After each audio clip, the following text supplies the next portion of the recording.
بالأحضان والقبل وبعد طول انتظار الحبيب يلتقي بحبيبته في بلد العشاق إيطاليا. ماكرون دارها لي مفاجأة الإخوان، كذبونا راه ما فراسو والو، تخرج ليه من وسط الورد قال لي هنا وبداو الأحضان والقبل أخوتي المغاربة. والمضحك اكثر اخوتي المغاربه ان في الاعلام الهكساني وفي قنوات ديالهم القنوات الجزائريه شنو تكتبوا في العنوان؟ دابا كذبون مشى لايطاليا في واحد المؤتمر وواحد الملتقى ديال 7 دول، وشنو كاتب الاعلام الهكساني في العناوين الاخباريه والمانشيت ديالهم في الجورنال؟ كاتبين الجزائر في ملتقى الدول السبع الكبار، يعني الجزائر من 7 دول الكبار، وقيل على حسب المساحة الله أعلم. ولكن هذا الملتقى الإخوان دايرينه في الصناعة والابتكار. هو كيسال لاش مشات لتما كاينه الله اعلم، واش صانعه شي صناعه تما كاينه، واش مبتكره شي حاجه، ما انا ما فهمت والو اخوتي المغاربه. اللي فاهم يكتب لي من خلال الاراء ديالو. اسمحوا لي انا طولت عليكم الاخوان في المقدمه، وندخلوا لحلقه اليوم اللي غنشوفوا فيها واحد الجزائري هو تيبكي عليهم وتيقول لهم ضحكتوا علينا افريقيا، بهدلتونا في افريقيا. اول مره هذا الجزائري تيشوف الجمهور ديال بلادو مخلي المنتخب الجزائري وتيشجع المنتخب الغيني. فهمت؟ ما عمري شتا خوتي المغاربه. غتسمعوا شنو قال هذا الجزائري خلال حلقه ديال. وايضا الاصدقاء غادي نشوفوا الاعلام الهكاوي. الاعلام الهكاوي تيقول بان الجزائر كانت جاهزه لتنظيم كاس افريقيا وخلاو الجزائر واعطاوها المغرب، والان هناك واحد الفضيحه في الكاف في ورطه بسبب المغرب، وكذلك المنتخب الجزائري في ورطه لان بتاجيل كاس افريقيا المنتخب الجزائري ما غاديش يبقى هي التريني. وكذلك غادي نشوفوا شنو قالوا على وليد صادي والدسائس والمؤامره. هادشي راه غير ربحوا في اوغندا، ربحوا اوغندا، وشوفوا شنو تيقولوا. عام الله كون خسروا اخوتي المغاربه. نخليكم تفرجوا في حلقه اليوم. ما تنساوش اللايك ديالكم الاخوان، اللايك ديالكم مهم في حمايه القناه وكذلك يساهم في انتشار الفيديو، تفرحني انا شخصيا. الاراء ديالكم تسهمني من خلال التعليقات. خوتي المغاربه اشتركوا في القناه، شيت في عباد القناه ال100,000 صديق وصديقه ما بقى ليها والو. شكرا شكرا شكرا من القلب اخوتي المغاربه على الدعم ديالكم. ودائما شعارنا الخالد عاش الملك الله الوطن الملك. ونبداو مشينا. السلام عليكم خوتي، جمعة مباركة خوتي. بالبد العريض ولينا أضحوكة إفريقيا، والله غولينا أضحوكة إفريقيا. أقل من أسبوع الستاد كسروه كاع في قسنطينة، كسروه كامل وما خلوه فيه ما بقى يعني. والبارح البلماضيون البارح في الستاد المقابلة مازال 0-0، يقولوا تحية بالماضي تحية. خلاص الناس تشجع انا حبيت نفهم حاجة، الجماهير البارح اللي راحت تشجع الجزائر ولا تشجع بالماضي ولا تشجع هذه أباك يشجعوا في المنتخب غير من المنتخب بلادهم. أباكم باللي حبيت نفهم عقلية وش صاري، ما نقدرش نفهم. كاينة حالة شغور ثقافي، شغور حضاري. ما فهمتش واش راني نهضر، ما فهمتش الشعب هدايا، والله ما فهمت كيف نهضر باش نهضر. حسرة كبيرة وبكل مرارة، والله ما عرفتش واش باش نتكلم. وكتمنا على خوتنا ضل نحصلوا فيهم على بالنا وشو وكلا تحكوا لي حكايه تاع لقجه مؤامره ودا. يعني اقل من اسبوع ولينا اضحوكه العالم. ما مش نحكي على كره القدم باسكو كره القدم من الماتش تاع الكاميرون انتهت تماما في بلادي. بكل حسره وبكل مراره كاينه مشكل في الذهنيات. ما عرفتش لحد الان اللي كانوا البارح في الاستاد شعورهم البارح كي كانوا يشجعوا في غينا. هذا ما كان حبيت نفهم كيف يخمموا. ما فهمتش يعني اللي كسر الاستاد تاع كيف يخمم كيف هكذا. وكثرنا على الجيران ضلوا نحصلوها من داك في المغرب، من داك في تونس، من داك في الامارات، ما نحصلوها حتى في واحد. المشكل فينا حنايا، ما فهمتش وراه المشكل. هذا باك وراه المشكل. بحديثنا عن موضوع متصل، المغرب وضع الكاف اليوم في موقف محرج وورطة حقيقية بعدما أكد عدم جاهزيته لاحتضان كأس أفريقيا في وقتها، والكاف يريد يعني إقامتها في الموعد المحدد، لكن المغرب غير جاهز ويبدو أن الأمور ستؤجل إلى غاية جونفي 2026. اليوم هل المنتخب الوطني سيستفيد من هذا التأجيل إذا ما تحدثنا عن عامل الوقت الذي سيكون في صالح الناخب الجديد؟ لكن هل المشكل في الوقت أم في أمور أخرى في المنتخب الوطني؟ اللهم اضرب الظالمين بالظالمين. عندما تحدث السيد بن رحال توقفت عند جملة استعملها وقال: كان علينا كرئيس فيدرالية ومكتب فيدرالي أن نجلس بهدوء ونتخذ القرار المناسب بكل هدوء. أنا توقفت عند تلك الثنائية لأنها أعجبتني كثيرا.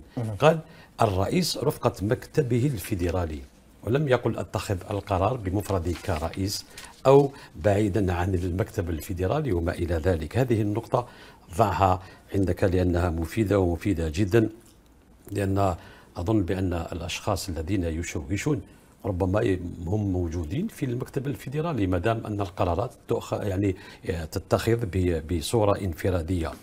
أعود لسؤالك وأقول: عندما تتحدث عن المشكل الذي هو قائم اليوم بين المغرب كمستضيف للدورة القادمة ومكتب الفاف، هذا أمر الكاف عفوا، هذا أمر لا يعنينا لا من قريب ولا من بعيد، باعتبار أن هذه الهيئة المختطفة هي التي منحت ذلك التنظيم إلى ذلك البلد.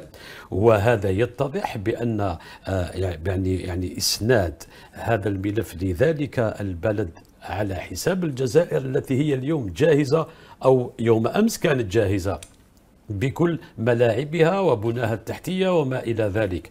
عندما اختار هذا المكتب المختطف منح ذلك التنظيم لذلك البلد، عليهم أن يجدوا الحل الأمثل بينهما، ولا علاقة لنا بهذا الإشكال. فقط يجب أن نشهد إفريقيا بالمكتب التنفيذي وربما حتى الفيفا بأن هناك بلد كان جد جاهز لاحتضان هذه الدورة ولم تسند له يعني شرف التنظيم، واختاروا ذلك البلد الذي هو اليوم غير جاهز وينطلق في ترميم الملاعب وبناء أخرى وما إلى ذلك. لذلك أنا أقول بالنسبة لسؤالك: الناخب الوطني في حاجة ماسة إلى الوقت للوقوف على مدى جاهزية يعني عمله مع بعض اللاعبين، وأيضا ليأخذ متسع من الوقت حتى يوفروا له الجو الهادئ والإمكانيات اللازمة للقيام بعمله أو مواصلة العمل الذي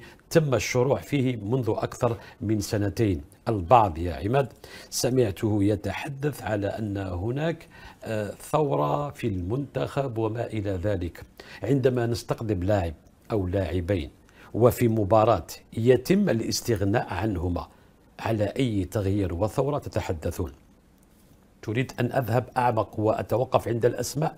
لا مشكل لدي في ذكر الأسماء عندما أتحدث بالمنطق. طبيعة الحال، شوف نقول لك، أنا لا أريد الكلام مع خارج النطاق الرياضي، لكن نقول باللي فيه مجموعة قاعدة تستغل في انهزام المنتخب الوطني لتصفية حساباتها، وهذه المجموعة تريد أن تضرب الرئيس ولا تضرب أي شخص آخر. لكن نقول لهم أنا لست أنا هنا اليوم، فوز الجزائر وليس فوز الرئيس. المشكلة أنه هذو الناس قاعدين يديروا في الفوضى ويخلقوا في البلبلة، والحمد لله دائما الجزائر واقفة برجالها، ودائما الجزائر دائما منتصرة الحمد لله. كانت هذه تصريحات وليد صادي بعد مواجهة أوغندا. سيد برحال، استمعت لما قاله الصادي بعد الفوز على أوغندا في المباراة الأخيرة المؤهلة للمونديال. كيف هي قراءتك الأولية لهذه التصريحات؟ ما الذي يقصده الرجل باتهام بعض الأشخاص؟ اتركني نكمل السؤال سيد برحال. اتهم البعض أنهم يصفون حساباتهم الشخصية على حساب المنتخب الوطني. وفي الحق رئيس الاتحادية يتعلى على هذه الأمور، يتعلى كما يقول لك باللغة الأجنبية توسكي با نو ماتيريس با. هذو لي بارول تاع الناس اللي تهدر خليها تهدر. حاشا ودي حاشا خوتي، لا كرافان باس، ما نشوفش نقول الكلمه الاخرى راكم فهمتوها تاعي. انا ليسونسيال تاعنا تاع الفريق الوطني جبنا نتيجه ايجابيه للجزائر. الناس تتكلم ولا ما تتكلم، ولا قعدنا في الصراعات، سما ثاني راه يدي في لا بروفوكاسيون، راه يزيد هو يبروفوكي في هذ الناس اللي لا يتكلم عليهم على مستوى تسمو. هي في الحقيقه هذا الشيء ما يقولهاش رئيس الاتحاديه. احنا نتمنوا له ان شاء الله ربي يوفقه في العمل تاعه وربي ينجحه، بس هو كي ماشي ينجح بس كي ينجح لنا الفريق الوطني وينجح كرة القدم، هذاك هو النجاح تاع الشعب الجزائري. دونك انا هذا هو الراي تاعي. هذا الرئيس ماشي حق عليه با يتدخل لهذه التدخلات. هذه هي اللي نقولها اخويا صحيح هذه. لكن قال هناك اشخاص يصفوا حساباتهم على حساب المنتخب. هذا تصريح خطير من قبل رئيس الاتحاد. بحسابات حنا ملي خدمنا فيه وخدمنا في اتحاديه هذا الشيء كنا عمرنا ما سمعنا عمرنا ما شفناه. خدمنا في 4 تاع العهدات، اقسم بالله عمري ما تكلمت هذا الشيء ولا هضر ولا الرئيس الاتحاديه قال باللي عندي تصفيه حسابات وكلش. نظن خويا راح حدايا ونجم يشهد على هذه الامور. هذا الشيء على ما يحبسوناش من هذا الامر هذا، ولا الفساد تاع كره القدم الجزائريه. هذا هو الشيء اللي يفسد في كره القدم الجزائريه. ماذا بك راك في منصب عالي، قلتها قبيله منصب سياسي، احتفظ على ذاك المنصب، اخدم هذه الكره الجزائريه وربي يوفقك. هذا اللي نقولها خويا بلا، هذه اللي نقولها هذا الرئيس، هذه هي كنصيحه. هذه هي. نصر بويش، تصريحات مفاجئة بعدما كانت مجرد كلام عابر. صراحة قبل تصريح صادي كانت مجرد كلام عابر. هذه الأمور التي تحدث عنها عفوا أصبحت حقيقة وعلى لسان الرئيس بحد ذاته. هل هناك فعلا يا نصر بويش، وحدثني بكل صراحة ما تخبيش علينا بالعامية، هل هناك فعلا من يتربص بالمنتخب ويتمنى خسارته؟ وهذا أمر فظيع بكل صراحة وخطير جدا في بلد بحجم الجزائر. والله لا أظن أنه مناصر أو أي شخص أو أي إنسان يتمنى الخسارة لمنتخبه. نظن أنه لما المنتخب يلعب، أنا نتكلم كمناصر كلاعب سابق من فئات الصغرى حتى المنتخب الأول، وإحنا نحملوا هذا كما نقولوا القميص تاع المنتخب الثقيل والحمد لله مدينا واش نقدروا نمدوا الاحسن تاعنا لو ميور دو نو ميم. من بعد قلت لك حتى مناصر لو سامب مناصر لا يتمنى الخساره. حتى لماذا نتمنى ألا الخساره؟ يقصد صادي بعض اللاعبين السابقين او محللين او لاعبين لا ما نظنش لاعب سابق لا يتمناش الخساره. ربما لما تشوف المنتخب يلعب ما تقدرش مباشره نتمنى الخساره. من الصعب الأهم من المحال. وكانت هذه حلقة اليوم الإخوان، نتمنى تعجبكم، نتمنى تبارطاجيو. وشكرا لكم على الدعم أخوتي المغاربة، تحية لكم من قلب الإخوان. ودامت الصحراء في مغربها والمغرب في صحرائه إلى أن يرث الله الأرض ومن عليها. وأفتخر أني عياشي وعاش الملك. علاش قلت هذه الجملة خوتي المغاربة؟ لأن بغيت نفقس هذوك هكاوا اللي تيدخلوا عندي من خلال التعليق ويقولوا لي سيريا العياشي، وكذلك مغاربة عايشين وسطنا تا هما تيدخلوا تيقولوا لي سيريا العياشي. وأنا أفتخر أنني عياشي خوتي المغاربة. تهلاو لي في راسكم. تشوف.